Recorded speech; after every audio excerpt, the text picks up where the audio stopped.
हजारों सालों से हम इंसानों के लिए अगर कोई एक चीज तय रही है तो वो है मौत। हर कहानी का आखिरी पन्ना। लेकिन क्या हो अगर ये सच्चाई ही बदल जाए? आज हम इसी चौंका देने वाली संभावना के बारे में बात करने वाले हैं। जरा एक पल के लिए सोचिए, एक ऐसी दुनिया जहां जिंदगी का अंत होना कोई मजबूरी नहीं बल्कि एक निजी फैसला हो। ये सवाल सिर्फ साइंस से जुड़ा नहीं है, ये हमारे होने के हर पहलू को चुनौती देता है। तो चलिए इसमें थोड़ा और गहराई से उतरते हैं। ये सब आखिर मुमकिन होगा कैसे? देखिए, ये किसी एक जादुई गोली से तो नहीं होने वाला, बल्कि ये कई टेक्नोलॉजीज के मिलने से होगा, जिनमें से कुछ पर काम चल रहा है और कुछ अभी साइंस फिक्शन का हिस्सा हैं।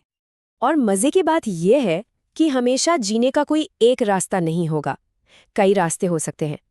एक तरफ जेनेटिक इंजीनियरिंग या नैनोबॉट्स हैं जो हमारे बायोलॉजिकल शरीर को ही हमेशा के लिए ठीक करते रह सकते हैं, और दूसरी तरफ है माइंड अपलोडिंग जैसा क्रांतिकारी आइडिया, जहां चेतना को शरीर से निकालकर एक डिजिटल दुनिया में डाल दिया जाए।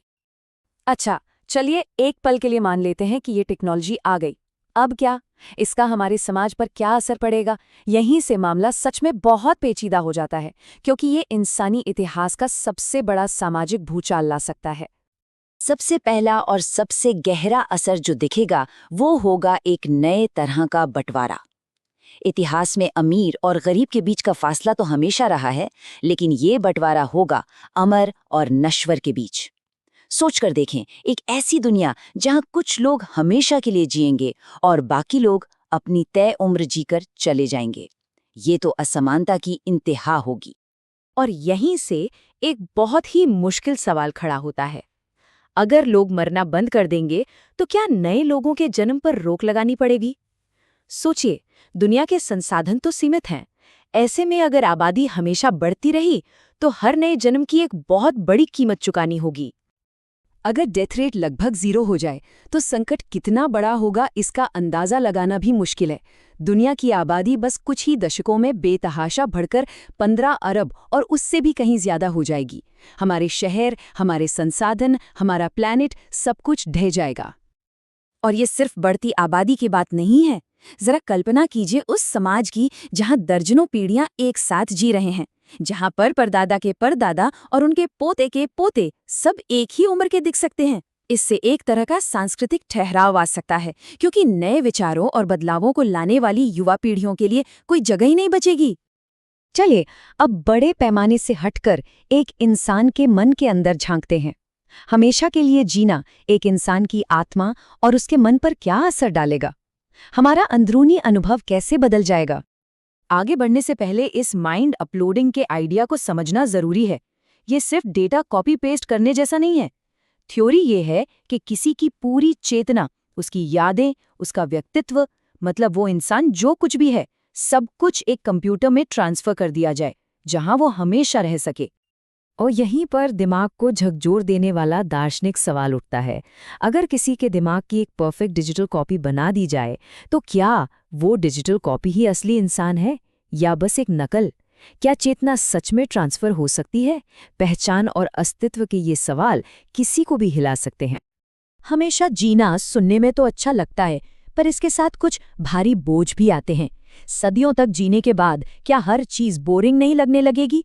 इसे ही अमरता की थकान कहते हैं। फिर यादों को संभालने की चुनौती होगी।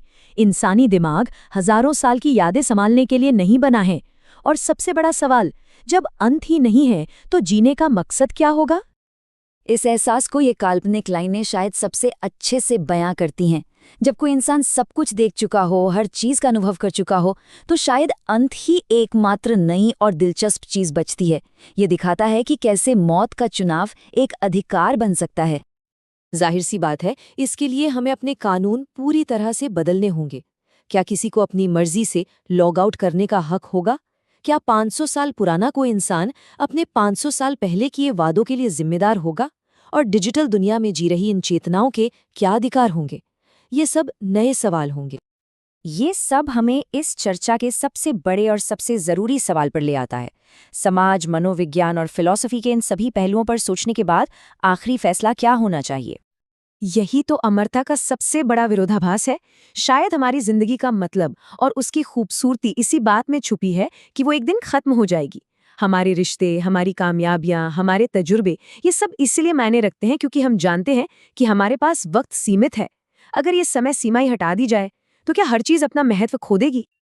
तो आखिर में सवाल यही बचता है, इन सभी संभावनाओं और खतरों को जानने के बाद अगर ये विकल्प किसी को दिया जाए तो क्या उसे चुनना चाहिए? ये एक ऐसा सवाल है जिसका कोई आसान जवाब नहीं है, और ये हमें ये सोचने पर मजबूर करता है कि इंसान होने का असल मतलब क्या है।